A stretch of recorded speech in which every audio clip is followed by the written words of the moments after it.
Nós vamos ler o primeiro ponto, nós vamos ler do verso 1 até o verso 16, que nós vamos ministrar nessa noite, nesse capítulo de Efésios. Nós estamos falando sobre a graça. Semana passada eu falei sobre a salvação vem pela graça, amém?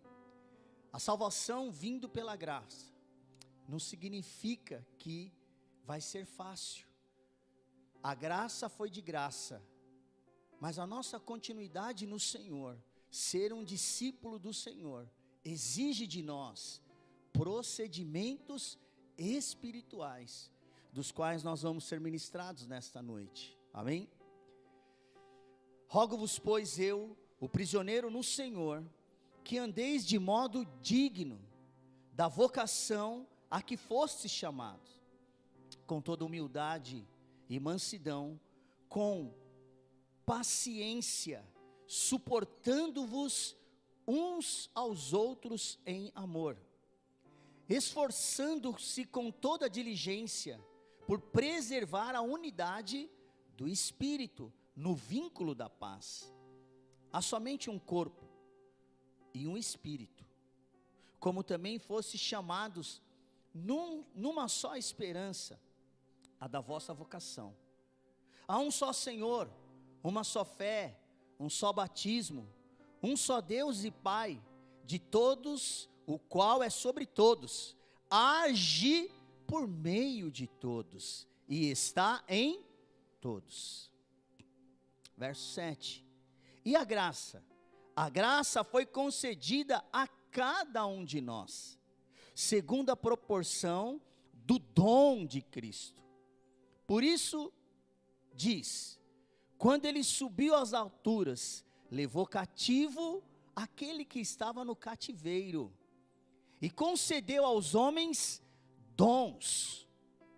Ora, o que quer dizer subiu, senão também havia descido até as regiões inferiores da terra? Aquele que desceu também é o mesmo que subiu, e está acima dos céus, para encher todas as coisas. E ele mesmo, Jesus, aquele que desceu, é o mesmo que subiu. E aqui são os dons de Cristo, os dons revelados através do poder e da autoridade do Senhor Jesus. Então ele diz: e ele mesmo concedeu uns para apóstolos, outros para profetas, outros para evangelistas, e outros para pastores, e outros para mestres, com vista ao aperfeiçoamento dos santos, para o desempenho do seu serviço, para a edificação do corpo de Cristo, até que todos nós cheguemos à unidade pela fé, do pleno conhecimento do Filho de Deus, a perfeito varão, à medida da estatura da plenitude de Cristo, para que não mais sejamos como crianças, como meninos, agitados de um lado para outros, ou levados ao redor, por todo o vento de ensinamento, pela artimanha dos homens, pela astúcia com que induzem ao erro, mas seguindo a verdade em amor, cresçamos em tudo naquele que é o cabeça, Jesus Cristo, de quem todo o corpo, bem ajustado, consolidado, pelo auxílio de toda a junta, segundo a justa cooperação, da sua parte, efetua o seu próprio aumento para edificação de si mesmo, e isso em amor. Amém? Coloque a tua mão sobre essa palavra, diga assim comigo: Senhor, nesta noite, eu quero ser instruído pela tua palavra, em nome de Jesus. Estenda as tuas mãos para a minha vida, diga assim: Senhor, usa o teu servo, o teu filho, e que tão somente ele seja instrumento de Deus, profeta, boca de Deus na terra, para ser usado por ti, para falar comigo nesta noite, em nome de Jesus, amém. Senhor, eu recebo, e estou nas tuas mãos. Sem ti, nada sou, sem o mover do teu Espírito, eu não ministro nada, eu não prego nada, eu não ensino nada. Mas agora, Senhor, estou me despindo da minha roupagem humana e me revestindo do teu poder e da tua autoridade, no nome de Jesus, amém, amém. Glória a Deus, pode sentar-se. Semana passada eu ministrei e o tema da pregação era do pecado para a salvação através da graça, ou a salvação através da graça.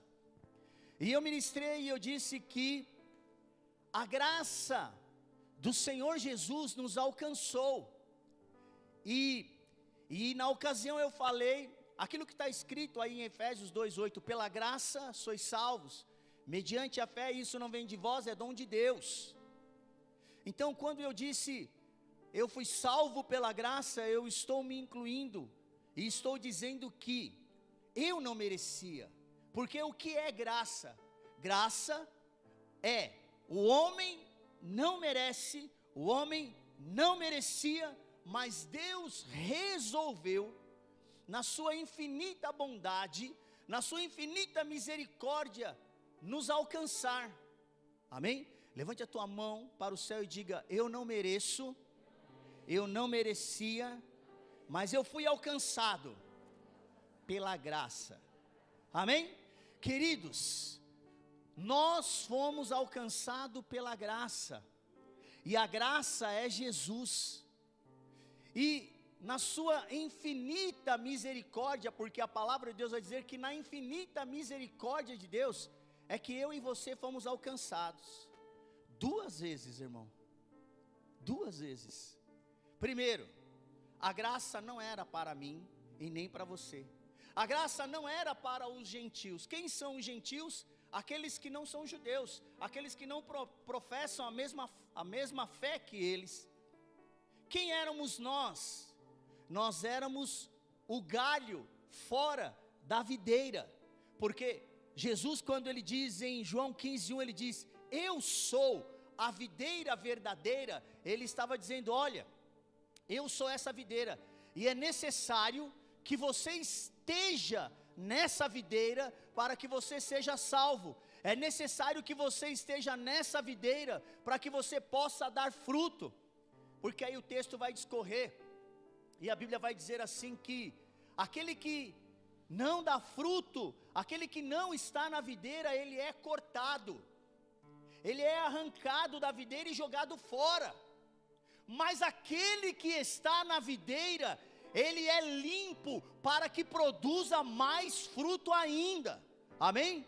Então nós não estávamos na videira, mas nós fomos alcançados pela videira, e nós fomos enxertados nela, nós fomos colocados nela, para dar fruto.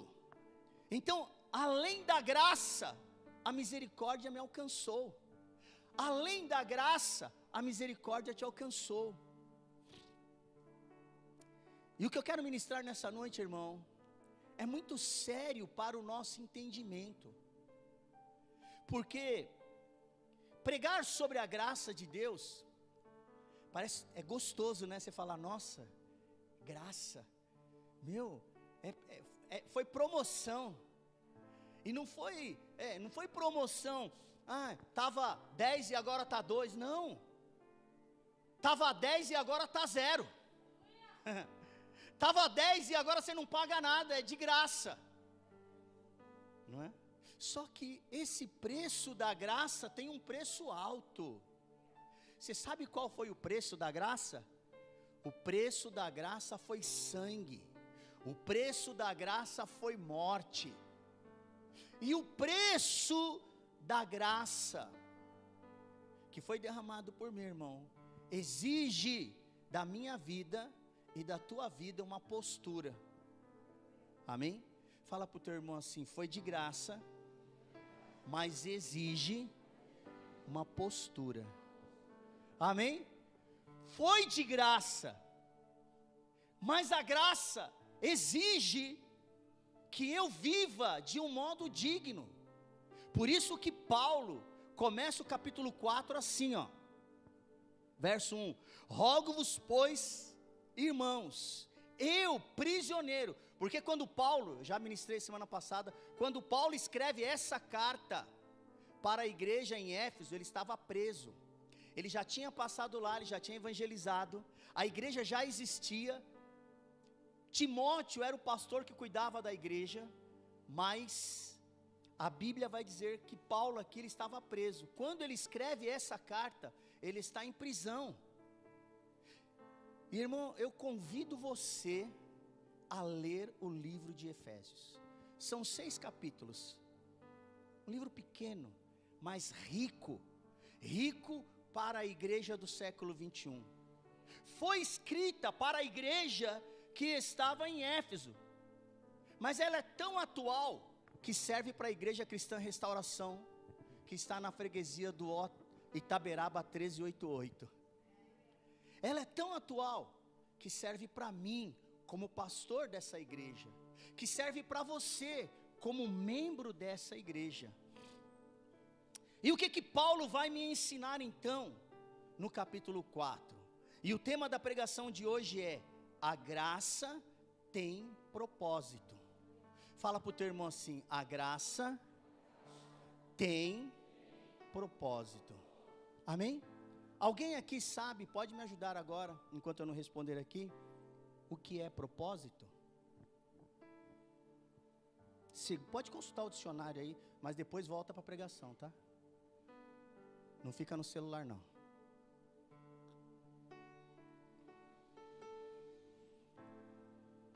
Irmão, venha para a igreja, mas não fique no celular. A única coisa que você deve ficar no celular é se você sintonizar, como o meu está sintonizado ali, ó, no culto da igreja. Aí você pode colocar e deixar lá do lado lá, que aí tem mais pessoas assistindo, entendeu? Você está assistindo aqui, finge que está assistindo lá também. Amém? Aí você pode deixar ele bonitinho. Do resto, irmão, desliga. Amém? Até porque senão você é roubado, né? Alguém consultou aí o que significa propósito? Intenção, objetivo, projeto, propósito. Segundo, está tudo saindo no dicionário, é o que eu peguei lá. Propósito é aquilo que se busca alcançar. Vou trabalhar com essa frase. O que é propósito? Aquilo que se busca alcançar. Propósito, diga comigo, aquilo que se busca alcançar. Agora eu faço uma pergunta para você não precisa responder aqui. O que você busca alcançar no Evangelho? O que você busca alcançar em Cristo Jesus? Pensa aí, o que você busca? Você que tem 10 anos de Evangelho, você que tem 30 anos de Evangelho, como eu, você que tem 50, você que tem 1 ano de Evangelho, você que tem 1 mês de Evangelho, o que você busca alcançar no Senhor?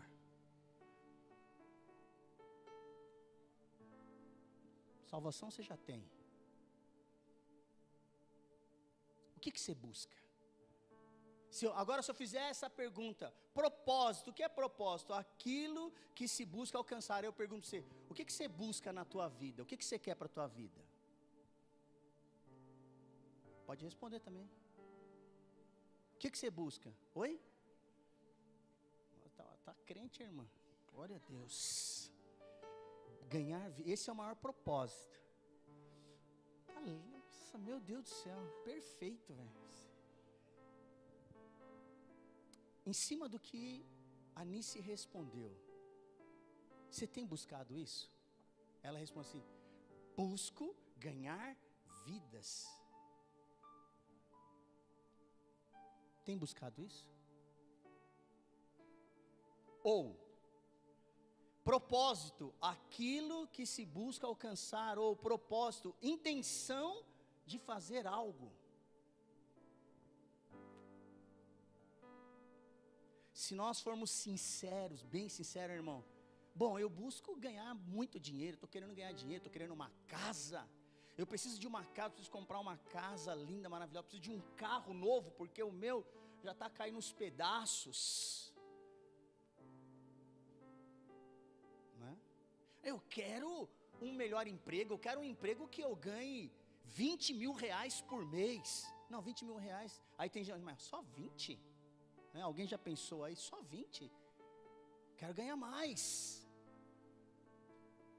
Eu quero ganhar 50 mil reais. Já pensou, irmão, você ganhar 50 mil reais por mês? Aí você corre e se alcança. O que você faria com 50 mil reais por mês? São perguntas para você responder. O que você faria ganhando 50 mil reais por mês, irmão? Todo mês, você ganha 50 mil reais. Em 10 meses, você terá 500 mil reais.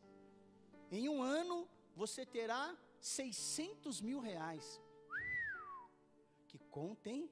Rápida, né? Propósito. Aquilo que se busca alcançar. E você já vai entender a pregação. Porque o que nós estamos correndo atrás? A graça tem propósito, é o tema de hoje. Se a graça tem propósito, e a graça é Jesus, eu estou dizendo para você e para mim, ó, Jesus tem um propósito na tua vida. Fala para o teu irmão assim, ó, Jesus tem propósito na tua vida. Jesus tem propósito na tua vida, Tiago. Amém? Mas será que o propósito de Jesus está igual ao meu? Jesus tem um propósito na minha vida. Ganhar almas, evangelizar, falar do amor de Deus, amar o próximo, amar a Deus como assim, amar a Deus acima de todas as coisas e amar o próximo como a si mesmo. Bonito esse discurso, mas e a realidade desse discurso? A real desse discurso é isso? Ou, não, eu estou aqui, estou entendendo o que o Bispo está falando, mas o negócio é o seguinte, amanhã eu vou sair cedo, eu preciso trabalhar, aliás eu preciso de 2 empregos, talvez eu precise de 3 empregos, porque eu preciso comprar uma casa YX em tal lugar, eu preciso ter um carro assim, assado, eu preciso ganhar mais dinheiro porque eu quero vestir roupas tal, eu quero entrar no supermercado e nem olhar preço de nada, e fazer uma compra, e a hora que chegar no caixa, a mulher fala assim, olha, deu R$1.000, e o que é R$1.000? R$1.000, só isso, deu só 1.000.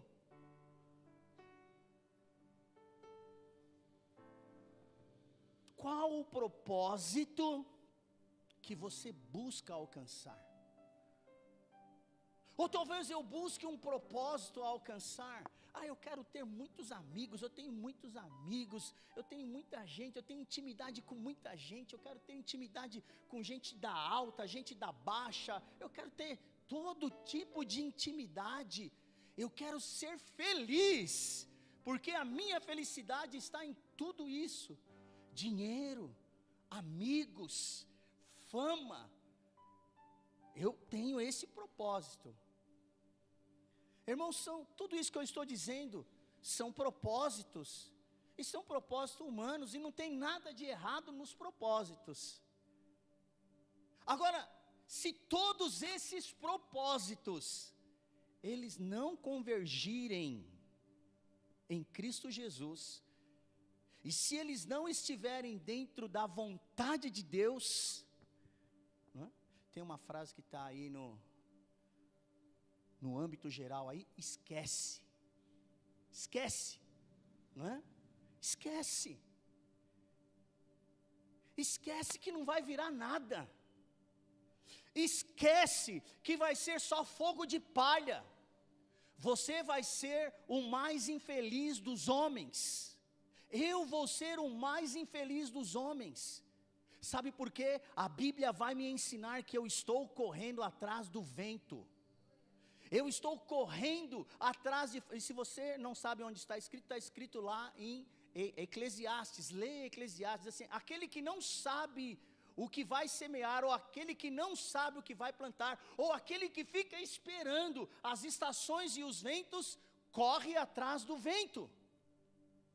Por quê? Porque ele semeia fora de tempo, ele busca fora de tempo, ele não tem, o propósito dele não está alinhado com o propósito de Deus. E Paulo deixa isso bem claro aqui no capítulo 4 de Efésios. Qual é o propósito da graça, irmão?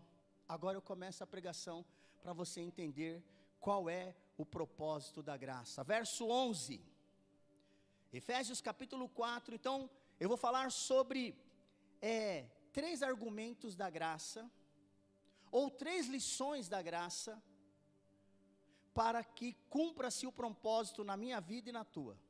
Amém?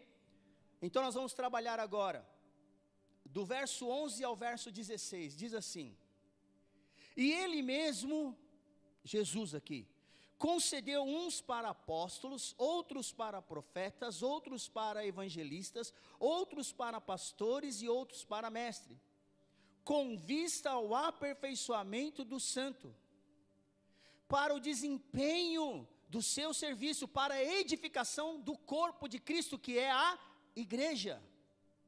E aí no verso 13, numa outra tradução, vai dizer: até que cheguemos a sermos pessoas maduras, no pleno conhecimento da fé do Filho de Deus, a perfeito varão, à medida da estatura de Cristo, parecido na altura de Cristo, para que não mais sejamos como meninos, mas tenhamos maturidade, não sejamos mais agitados de um lado para o outro, levado por todo o vento de ensino. Doutrina aqui é ensino.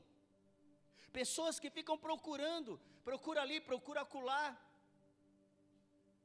Será que essa igreja prega o evangelho? Será que aquela outra prega? Aqui prega o evangelho da paz, ali prega o evangelho do inferno, ali prega o evangelho da graça, no outro prega o evangelho, né, da prosperidade, o outro prega o evangelho, né?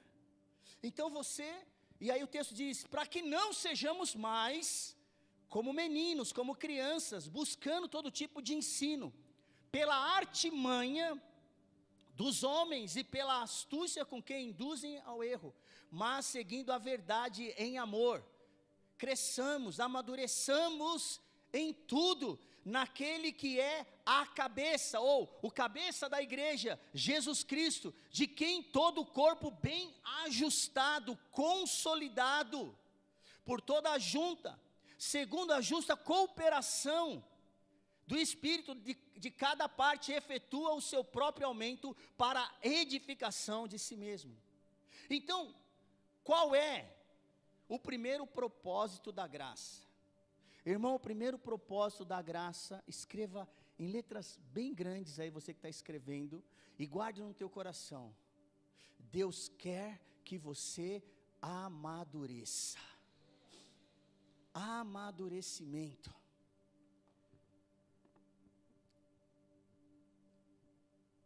Quem aqui já foi criança? Já foi criança um dia? Não, levanta a mão. Quem já foi criança um dia? Já foi criança um dia? Sua mãe já limpou muito você? Já trocou muito a sua fralda? Na minha época, por exemplo, quando eu nasci, é óbvio que não tinha fralda descartável, né? Eu não entendi o nosso, Jojo.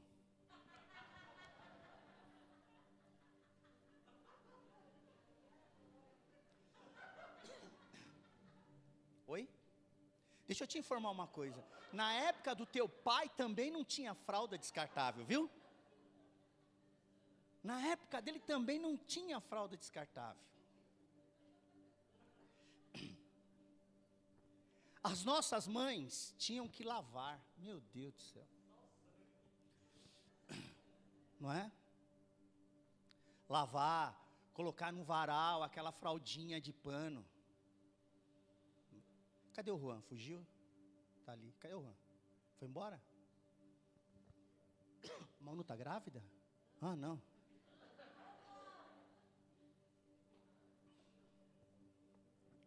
O Juan, quando pequenininho, ele carregava uma fralda de pano, Jojo. Meu Deus do céu. Que negócio nojento, velho. Ele ia para o culto arrastando aquela fralda.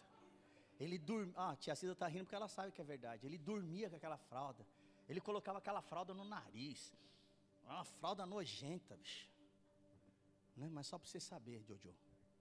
Então,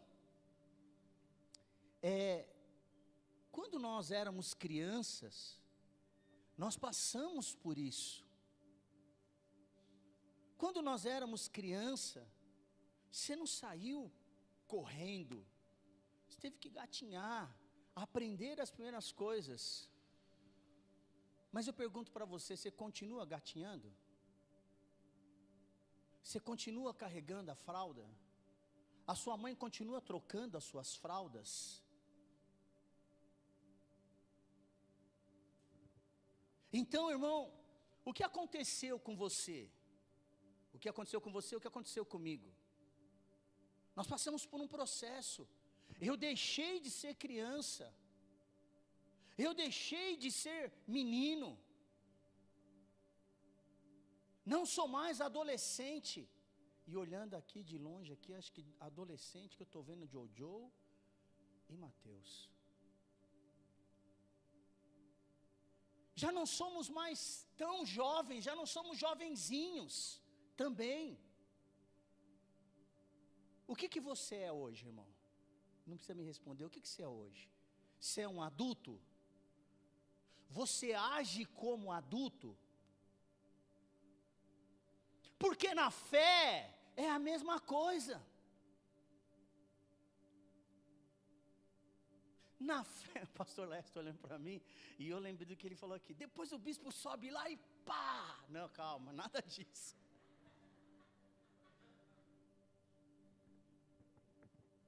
Mas é para entender, irmão. O que a graça exige de mim? Fala para o teu irmão assim, a graça exige de você que você cresça, que você amadureça. Amém, irmão? Você está entendendo?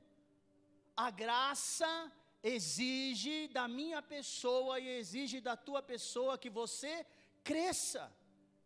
Você não pode mais continuar sendo criança, amadurecer na fé. Tinha um personagem que é do meu tempo também, bem antigo, chamado Peter Pan. Alguém já ouviu falar do Peter Pan?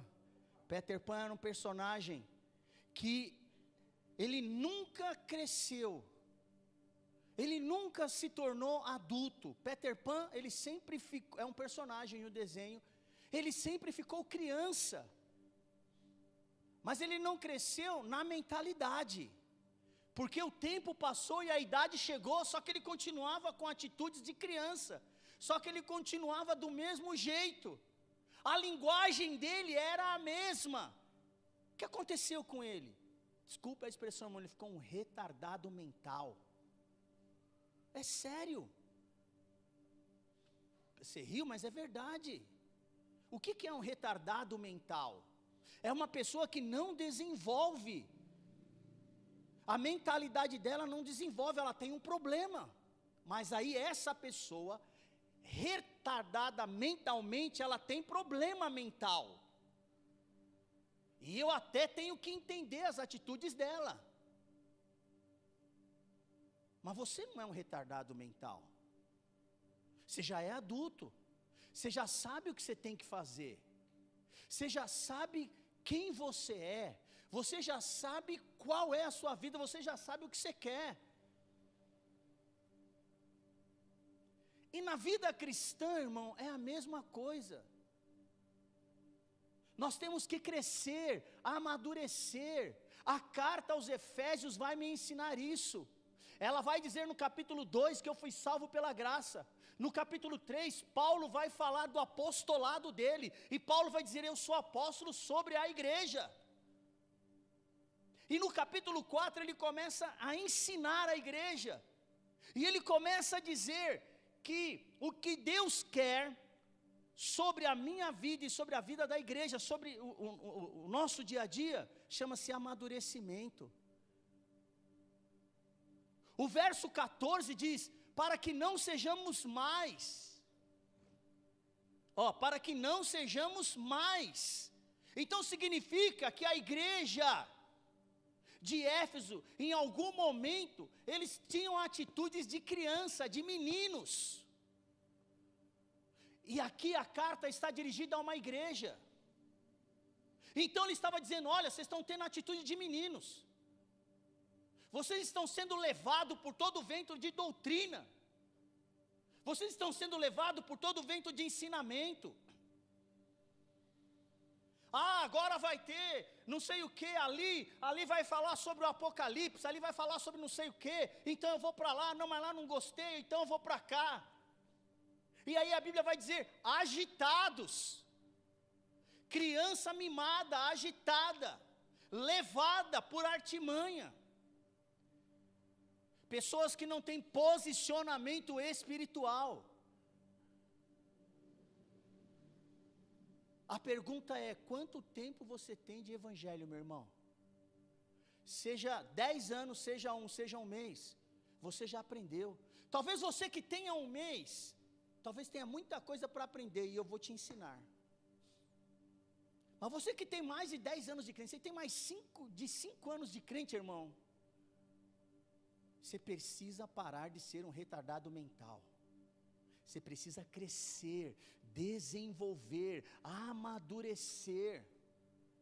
Não pode ter mais atitude de criança, é o que Paulo está ensinando. E eu vou continuar pregando mais uns 4, 5 domingos na carta de Efésios, viu? Só para te avisar. Então, qual é o propósito da graça? Então, o primeiro propósito da graça é amadurecimento. Que possamos crescer na fé, que não sejamos mais imaturos, mais maduros, né? Filhos maduros, para o grego, huios, né? É isso que Deus quer, que sejamos filhos maduros, que cresçamos e que estejamos consolidados. O verso 16 diz assim, aonde todo o corpo, irmão, o corpo aqui é a igreja, bem ajustado em quem? Em Cristo Jesus. Irmão, tem algum defeito em Jesus Cristo? Tem ou não? Então a gente pode ser ajustado nele, não pode? Em quem todo o corpo bem ajustado, o corpo bem alinhado, efetua. Irmão, quando o corpo está bem alinhado, quando o corpo está bem ajustado em Cristo Jesus, a palavra de Deus diz que ele cresce. Diz assim, esse corpo bem ajustado, alinhado em Cristo Jesus, cresce. Ele cresce de que forma? De forma justa, porque tem cooperação. A Bíblia diz, tem cooperação, todo mundo coopera. Uns cooperam com os outros. Mas isso, olha aqui para mim, só é possível se nós não formos mais crianças, se nós formos maduros. E aí ele diz assim, cresce para o próprio aumento, para a edificação de si mesmo, ou seja, o corpo vai crescer, quem vai ser edificado? Eu vou ser edificado, você vai ser edificado. Então, amadurecimento. Qual o segundo propósito da graça? Ativar em nós a santidade. Jesus não entrou na sua vida por um acaso. Então ele entrou na sua vida primeiro, para que você amadureça, para que você cresça. Você não pode ser mais crente melindre. O evangelho está cheio de crente melindre. Sabe o que é isso? Crente que não cresceu. É o único lugar, irmão, é o único lugar aonde tem melindres, é na igreja. Porque lá no teu emprego, se algum chefe teu te der uma invertida ou falar de uma forma com você, você vai dar chilique e pedir a conta? A igreja precisa amadurecer. Para atingir essa maturidade, nós precisamos crescer em Cristo Jesus. Então a segunda coisa é, qual o propósito da graça? Ativar em nós a santidade. E agora nós vamos trabalhar do verso 17 ao verso 24. Que diz assim: por isso digo, e no Senhor testifico, que não mais andeis como também andavam os gentios. Irmão, presta atenção, hein? Como é que eles andavam? E como é que se andava? Na vaidade dos seus próprios pensamentos, obscurecidos de entendimento, alheios à vida de Deus, por causa da ignorância em que vivem pela dureza do seu coração, os quais, tendo se tornado insensíveis, se entregaram à dissolução, para com toda avidez cometerem toda sorte de impureza. Mas não foi assim que você aprendeu em Cristo Jesus. Se é que de fato o tendes ouvido e nele fostes instruídos, segundo é a verdade no sentido quanto ao trato passado, irmão, tira a roupagem velha, se dispa da roupagem velha, do velho homem que se corrompe segundo as concupiscências do engano, e vos renoveis no espírito do vosso entendimento, e vos revistais do novo homem, criado segundo Deus em justiça e retidão, procedentes da verdade. Deixa eu falar uma coisa para você. Paulo aqui está dizendo o seguinte: por que Paulo estava falando sobre ativar a santidade na igreja? E ele estava escrevendo essa carta para essa igreja que estava em Éfeso. Deixa eu falar para você. Hoje já não existe mais a cidade de Éfeso. Ela foi destruída. Ela foi completamente destruída. A cidade de Éfeso hoje, para você entender, e antes também, ficava na Ásia Menor, que hoje é a Turquia. Mas naquela época de Cristo e de Paulo, ela era uma cidade influente. Ela era uma cidade, acima dela só tinha Roma, só tinha a cidade de Roma, e Éfeso era a segunda cidade. Éfeso, naquela época, irmão, imagina, já tinha 300 mil habitantes, era uma metrópole gigantesca. E sabe o que tinha nessa cidade de Éfeso? Muita religiosidade, tinha muitos templos religiosos. As pessoas viviam de vender santos. E tinha um templo gigantesco lá, com mais de 3.000 metros quadrados, gigantesco, que foi levantado para uma deusa chamada deusa Diana dos Efésios. E eles cultuavam essa deusa. E era uma deusa conhecida como a deusa da fertilidade. Pelos gregos, era conhecida como Artemis. Só para você ter ideia, irmão, do que eu estou falando. Ela era uma deusa conhecida como deusa da fertilidade. Sabe quantos seios ela tinha? 6. A figura, a imagem dela. 6, para você entender. E aí, nesse templo gigantesco, era uma metrópole onde tinha mais de 300 mil pessoas. Eles tinham todo tipo de culto. Sabe que tipo de culto eles tinham nesse templo dessa deusa? Eles tinham exatamente o culto do sexo. Eles cultuavam o sexo. Eles praticavam todo tipo de sexualidade dentro do templo. Ou seja, era uma cidade destruída pelo pecado. Paulo implanta uma igreja dentro dessa cidade, 300 mil habitantes, tem uma igreja lá, uma igreja cristã. A única igreja cristã. Então você imagina, quando as pessoas começaram a se converter para a igreja, que confusão era na mente delas. Porque eles eram acostumados a todo tipo de pecado, atrocidade, tudo era normal. Parece hoje, tudo é normal. E os crentes de dentro da igreja estavam começando a se esfriar. Lembram que eu li a semana passada lá, em Apocalipse capítulo 2, que o Senhor Jesus diz assim: vocês abandonaram o primeiro amor. A igreja estava fria. A igreja estava trazendo para dentro das quatro paredes os costumes do mundo, andando segundo os padrões do mundo. E Paulo escreve e diz: não pode acontecer isso. Paulo vai dizer: não andeis mais como aqueles que andavam. Irmão, deixa eu te falar, quem aqui é cristão, servo de Deus, levanta a mão. Você se converteu? Quem se converteu, levanta um pouquinho mais a mão.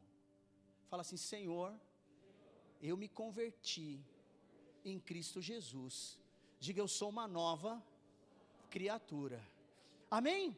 Você está entendendo? Então Paulo estava dizendo o seguinte, vocês não podem mais, verso 17, vocês não podem mais andar como vocês andavam. E como que vocês andavam? Ele diz: na vaidade dos seus próprios pensamentos. Irmão, a gente não pode mais falar: não, sabe o que é? É que eu ando segundo a minha vontade, eu acho que tudo é normal. Eu não me envolvo nisso, eu não me envolvo nesses debates. Não, irmão, ou você é crente ou você não é. Ou a gente está posicionado ou a gente não está. Não é porque o mundo quer te enfiar algumas coisas de goela abaixo que você tem que aceitar. Não. O meu padrão é ser servo de Deus. Qual é o teu padrão? A minha Bíblia fala algumas coisas que eu creio falar na tua. Cuidado em ser maleável, em falar: não é bem assim. É bem assim, sim. Então Paulo estava dizendo: olha, escrevendo para essa igreja, tá, irmão? Nem foi para você, não, mas serve para nós, isso que serve, né? Para mim pelo menos está servindo. Ou quando eu estudei isso aqui, serviu. Olha, você não pode mais andar nos seus próprios pensamentos. Aí ele diz assim, obscurecidos de entendimento, alheios, olha a pressão, alheios à vida de Deus. Alheio, sabe o que é uma pessoa alheia? O que é uma pessoa alheia? O que é uma pessoa alheia? É exatamente isso. Tanto fez como tanto faz. Se eu for na igreja, amém. Se eu não for também, amém. Alheio às coisas de Deus. Se eu ler a Bíblia, amém. Se eu orar, amém. Se eu não orar e nem ler a Bíblia, também está amém. Se eu tiver 2, 3 mulheres, também está amém. Se eu encher a cara de cachaça, tomar cerveja e fazer todo tipo de arruaça, está jóia. Alheio. Alheio às coisas de Deus. Estou nem aí. Ou seja, que tipo de cristão? Paulo estava dizendo, não é possível que dentro da igreja você está pensando isso, irmão. Tem gente dentro da igreja que age assim. Imagina os que estão fora. Dura esse discurso, né, irmão? Mas eu vou continuar pregando sobre Efésios, tá? Vai melhorar um pouquinho mais para frente, agora não. Né? Então, aí ele diz assim, os quais, verso 19, os quais se tornaram insensíveis. E ele estava dizendo, vocês não podem continuar como gentios. Irmão, eu não posso ter mais a mesma atitude. Você fala assim, às vezes, aí você fala assim, nossa, quando eu era do mundo, você é louco, no mundo eu charcava todas, no mundo eu pegava todas, no mundo, irmão, no mundo, e na igreja agora como cristão?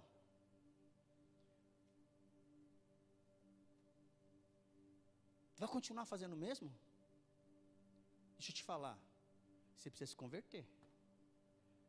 Senão você vai morrer e vai para o inferno. Entendeu?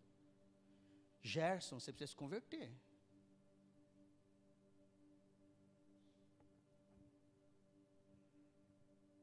os quais, tendo se tornado insensíveis, se entregaram à dissolução com toda avidez, cometeram toda sorte de impureza. Irmão, era uma desgraça. Paulo estava escrevendo um discurso duro. Aí ele diz assim, verso 20, mas não é assim, irmão, não é assim, não é. Diga assim comigo, não é assim. Diga assim, não é assim. Amém? Em Cristo Jesus não é assim. Não é. Se de fato tendes ouvido e nele fosse instruído segundo é. No sentido, quanto ao trato passado, o que vocês viveram no passado, o que você tem que fazer? Diga assim comigo, tirar a roupa velha. Vou tirar agora. Pega aqui para mim, Toninho. Irmão, despojar é se despir. Tira da sua vida. Tira da sua vida. Gerson, tira da sua vida os maus hábitos, os maus costumes, se dispa, tira, irmão, despojar é tirar, tem coisa que não serve mais para a tua vida, amém? Amém? Amém? E se Deus está falando com você, diga amém bem forte, irmão, amém. Porque aqui, aqui não é só para você, para mim também é ensinamento. Sabe qual é o papel de um pastor? Ensinar. Ensinar a sua congregação a andar. Esse é o meu papel. Então ele diz assim, se dispa do velho homem que se corrompe. Você não pode aceitar as mesmas práticas. Crente é crente, irmão. Crente é crente. Tem algumas coisas que a gente fala assim, mas será que Deus é tão radical assim? Eu acho que é, irmão. Eu acho que é. Tem algumas coisas que Deus é radical assim mesmo. Verso 23, e vos renoveis no Espírito, e coloque uma roupa nova, do novo homem. Você é uma nova criatura em Cristo Jesus. Coloque uma nova roupa, segundo Deus, em justiça e retidão, procedentes da... Terceiro ponto, qual o propósito da graça? O primeiro ponto foi qual mesmo? Amadurecimento. Segundo ponto, santidade. E o terceiro ponto é tirar de nós. O que Deus quer tirar de nós? Nós vamos trabalhar do verso 25 em diante, amém, irmãos? E aqui fica fácil, porque a própria Bíblia vai te respondendo. Efésios 4, 25 diz assim, deixando-a, fale-a. Essa ficou fácil. O que Deus quer tirar de você? Você é mentiroso? Uma mentirinha? Uma enganadinha? Porque mentira, né, tem várias vertentes. Não é só você mentir uma coisa, é você enganar. Mentira é você enganar os outros. Mentira é você passar por cima de algumas coisas que deveriam ser verdades na sua vida, e que deveria ser verdade na minha vida, não é? O que é certo, o que é errado. Jesus, você paga imposto, né? O pastor Laércio ministrou isso aqui, muito bem, está lá em Mateus capítulo 17, alguém chegou para Pedro, que era um discípulo de Jesus, diz assim, Pedrão, não que você seja, tá? Pedrão, o seu mestre paga imposto? Pedro ficou assim, não sei. Duas coisas, irmão. Primeiro, Pedro não estava muito alinhado com Jesus, não. E nem alinhado com aquilo que ele tinha conhecimento. Você precisa conhecer o que você é. Se a pessoa perguntar para você, você é crente? Você é crente? Aí, não sei, eu tenho dúvida. Ou se alguém perguntar assim, né, isso aqui é pior ainda, fala assim, nossa, o Jojo é crente? Essa é pior ainda, né? Aí você vai, mas por quê? É porque ele tem umas atitudes que não é muito de crente não, né? Fala palavrão, mente. Aí é mais complicado. Mas voltando a Pedro, o seu mestre paga imposto? paga, ó, Pedro, paga. Aí vai para Jesus. Aí antes dele falar, ô Pedro, deixa eu te fazer uma pergunta, vamos ver se você entende mesmo. Deixa eu te fazer uma pergunta. Quem é que paga imposto aqui para os romanos? Porque eles pagavam imposto, irmão, não era para Israel, eles pagavam imposto para os romanos. E os judeus que eram filhos da terra não precisariam pagar imposto para a própria terra. Então, Jesus era o quê? Filho da terra. Ele era judeu, ele não precisava pagar imposto. Mas como sempre alguém quer pegar o crente, não é? O teu mestre paga imposto? Deixa eu perguntar para ele.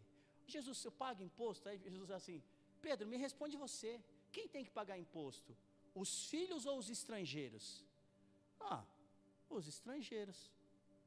Então, teoricamente, Jesus não precisaria pagar imposto. Mas ele falou assim, para não ter conversa e para ninguém apontar o dedo, porque eu sou um servo de Deus, eu sou um cristão, e as pessoas gostam de apontar dedo para crente, né? Quando faz alguma coisa, paga imposto. O seu carro está em ordem, o documento está em ordem, né?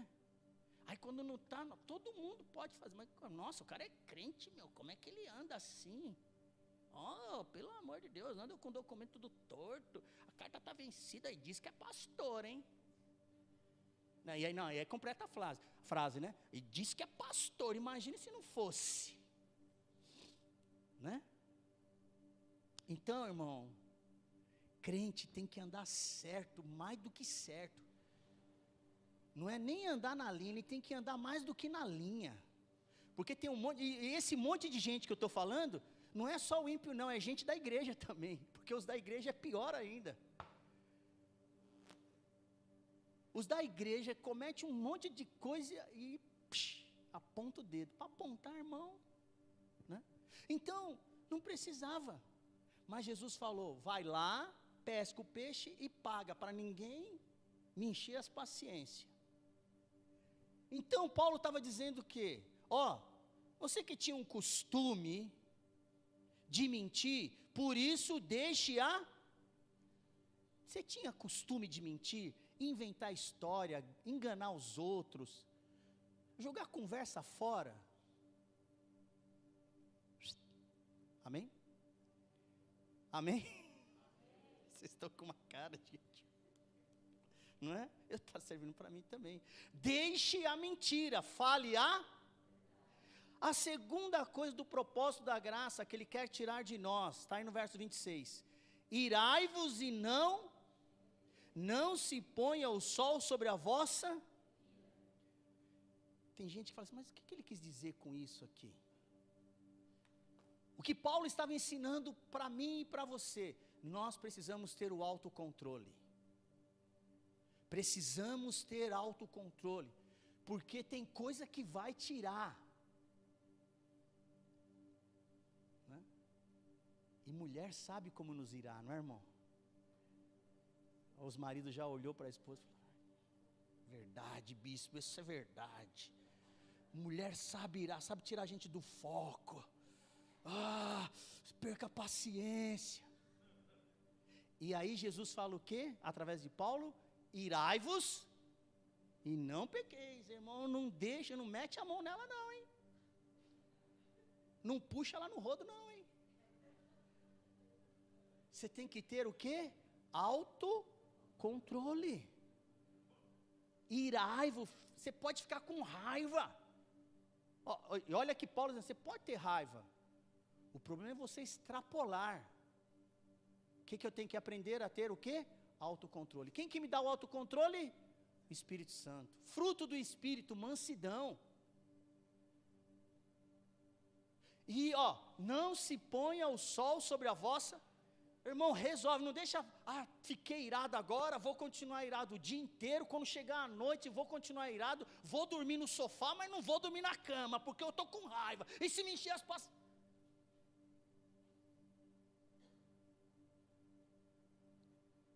Deus quer tirar de você essa ira, Deus quer tirar de você essa raiva, você não pode ser mais essa pessoa. Não, eu sou daquele que é o seguinte, dou um boi para não entrar numa briga, mas dou uma boiada para não sair dela. Então, irmão, perde os bois, perde as vacas, mas se converta. Amém? Por quê? Se você não tiver esse autocontrole, o verso 27 diz assim, ó. O que diz o verso 27? Simples. Não dá lugar ao diabo. Você vai dar lugar para o capeta. Você vai dar lugar para o diabo se você ficar irado. Você vai dar lugar para o diabo se você... mas puxa vida, se eu passar naquele lugar, vai me trazer aquelas lembranças. Eu vou entrar naquele lugar. Eu vou beber e não sei o que. Irmão, não dá lugar ao diabo. Não dá lugar para o capeta, irmão. Mas eu estou num grupo aqui que os caras são legal, manda umas fotos, ó, da hora. Sai desse grupo.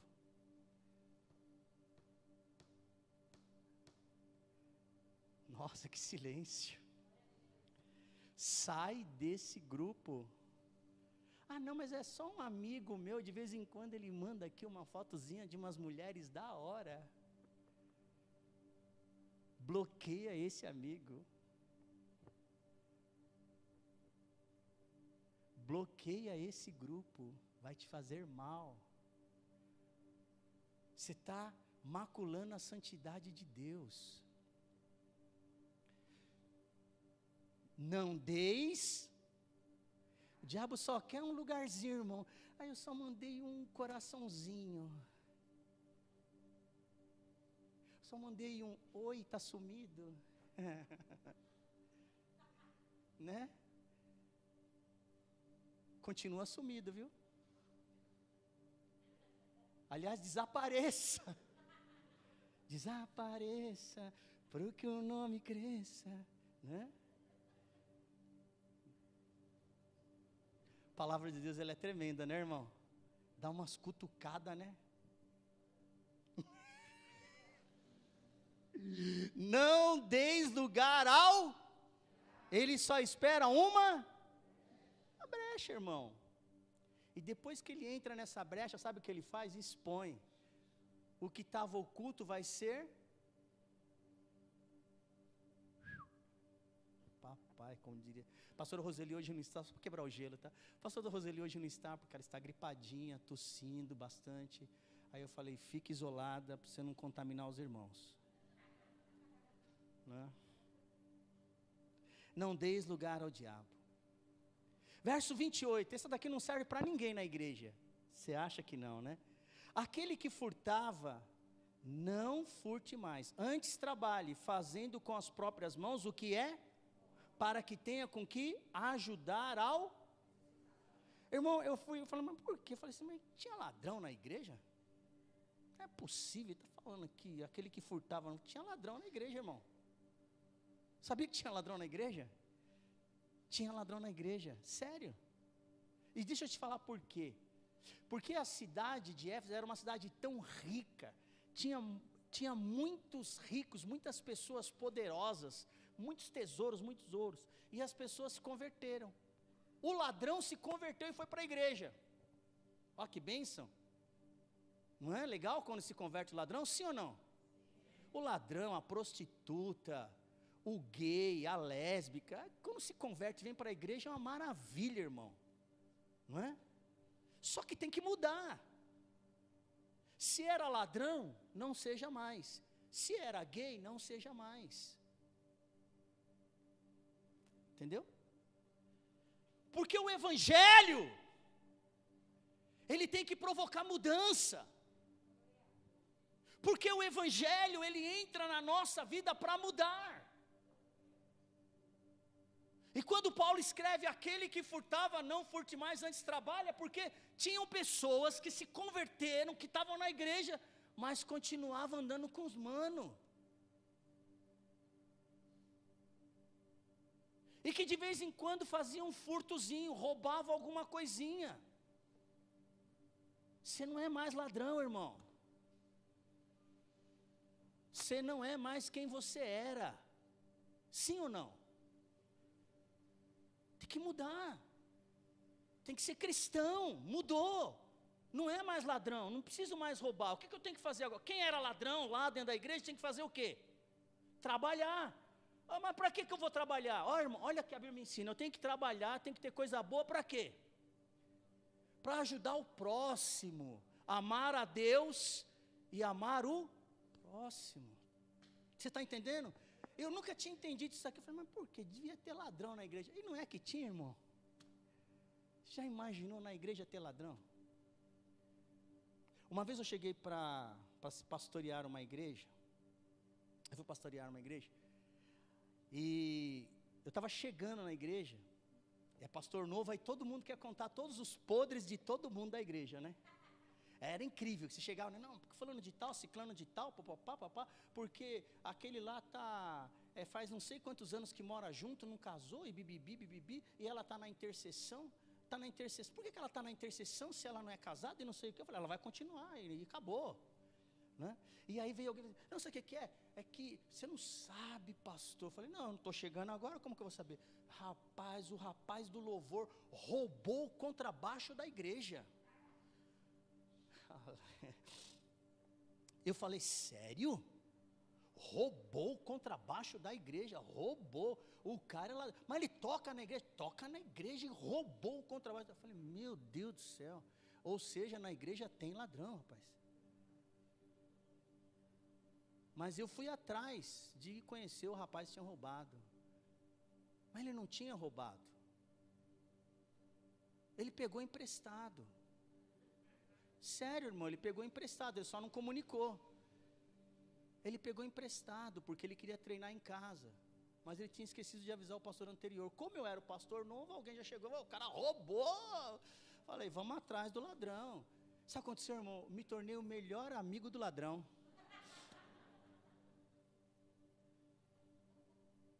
Sentei, fui ministrar ele. O cara virou amigão meu. Gente boa demais. Gente fina. Continuou tocando na igreja, porque eu não tirei ele do louvor. Eu falei, não, continue, rapaz, você é bênção na minha vida, rapaz. Que é isso? Quem falou que você era ladrão, rapaz? Você não é ladrão, coisíssima nenhuma. Você é uma bênção de Deus. Então, irmão, tem algumas práticas que não pode mais. Aquele que roubava, aquele que não pode praticar mais, viu? Está entendendo o que Deus quer tirar? O que mais? Vamos ver. Verso 29, estou quase acabando, irmão. Eita Deus, que glória. 29. Não saia da vossa boca nenhuma palavra torta, e sim unicamente a que for boa para edificação. Aquela que for boa, diga assim, aquela que for boa para edificar e para trazer graça. Amém? Tem muita gente que acha, palavra torpe, acha que é só falar palavrão. Também é. Não, eu não falo mais palavrão, minha boca é santa, da minha boca não sai um palavrão. Mas sai desgraçado, infeliz. Você não presta, você não vale nada. Isso aqui está né? Palavra torpe, não serve para nada. Sabe quando você fala coisa, irmão? Eu escrevo assim, é falar coisas que não tem nada a ver. Sabe quando você fala coisa que irrita as pessoas? Sabe quando você fala coisa que, sabe, para que você está falando isso? Está edificando? Porque a Bíblia diz, fala aquilo que edifica. Levanta a mão e fala assim, Senhor, que eu possa falar aquilo que edifica. Amém? Segura aí, fecha os olhos aí. Pai, em nome de Jesus, sobre a vida da tua igreja e da minha igreja, eu coloco essa palavra. Senhor, se for para falar alguma coisa que não edifica, faz ficar mudo. Emudece, em nome de Jesus. Amém? Irmão, você vai falar alguma coisa que você não vai edificar, você vai azucrinar, fecha a tua boca, abençoado. Fala o que edifica, conforme você for solicitado também, viu? É conforme a necessidade, porque tem gente que quer falar o que edifica quando não foi chamado. Você foi chamado na conversa? Alguém te chamou? Alguém te solicitou? Não, então cala tua boca. Simples assim, irmão. Como diz meu filho, poucas ideias. Não é? É para edificação, conforme a necessidade. Eu te chamei na conversa, então você pode dar o conselho. Não te chamei, vai caçar o que fazer. E assim transmita graça, irmão. A palavra que você for falar, abençoado, Gerson abençoado, a palavra que você for falar, tem que trazer graça. Tem que trazer graça. Tem que trazer alguma coisa coerente. Se for falar o que não vai edificar e vai atrapalhar, irmão, não fala. Faz assim, ó. Senhor, cola a tua boca com super bonder. E depois tenta tirar.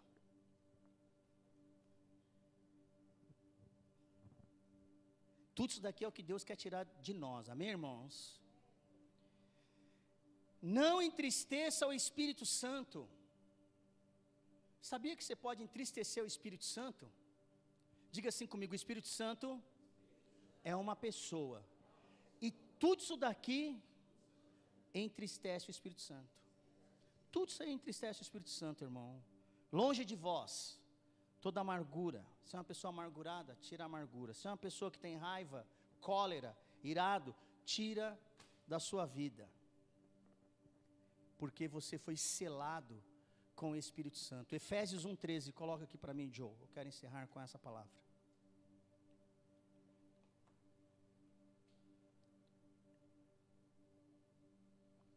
Diz assim, ó. Em quem também, vamos todos ler juntos, 1, 2, 3. Em quem também, depois de ouvistes a palavra da verdade, o evangelho da salvação, tendo também nele crido. Amém, para aí. Irmão, você foi selado com o quê? Você foi selado com o quê? Coloca a mão no teu coração. Diga assim comigo, Senhor, eu fui selado com o Espírito Santo. E aquilo que eu não consigo, aquilo que eu não posso, o Espírito Santo pode, e o Espírito Santo consegue. Senhor, me concede graça, e que eu possa estar dentro do seu propósito. Em nome de Jesus, amém. Pai, em nome de Jesus, que essa palavra esteja sobre nós. Senhor Jesus, tua palavra diz que nós fomos selados com o Espírito Santo. Há um selo do Espírito Santo em nós. E esse selo me leva a viver a promessa. Então, Pai, em nome de Jesus, derrama sobre a minha vida essa graça, sobre a igreja. Senhor, que possamos cumprir o propósito, em nome de Jesus, amém. Amém?